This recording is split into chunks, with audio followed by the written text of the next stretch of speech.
விஜய் வந்து அரசியலுக்கு வரணும்னு சொல்லிட்டு அவங்க அப்பா ரொம்ப நாள் ஆசைப்பட்டாரு. ஆமா. அவங்க அப்பாவே கூட பார்த்து வரணுட்டார். இனிமே ஒரு எந்த நடிகனுக்கு இந்த கூட்டமா வராது. வராது.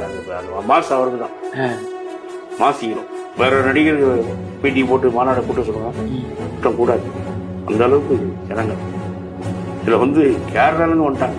கேரளால கிட்டத்தட்ட 20% வந்துச்சு. ஒருத்தர் வந்து கேரளாக்காரர் ஒரு ஜிப்பா போட்டுட்டு எத்தனை பேர் இருந்தாங்களோ அவ்வளவு பேர் சாக்லேட் கொடுத்தாரு. ஒரு வேன் நிறைய சாக்லேட் பாக்ஸ் கொடுத்தாரு. எல்லா பேரும் சாக்லேட் கொடுத்தாரு. கேரளா வந்து விஜய்க்கு ஃபேன்ஸ் ஜாஸ்தி. ஆமா, காலேஜ் பொண்ணுங்க ஜாஸ்தி. எந்த படம் தான் ஹிட் தான். எல்லா படமும் சொல்லாமலாம் பெரிய சூப்பர் பண்ணிட்டு தெலுங்கு ஆந்திரால இருந்து வந்துட்டாங்க. விஜய்க்கு மாநாடு சிறப்பா இருந்துச்சு. நல்லா அழகா பேசினாரு. ஃபர்ஸ்ட் அவங்க தாய் தந்தை காலில் விழுந்து ஆசீர்வாதம் தான் மேடைக்கு வந்தார்.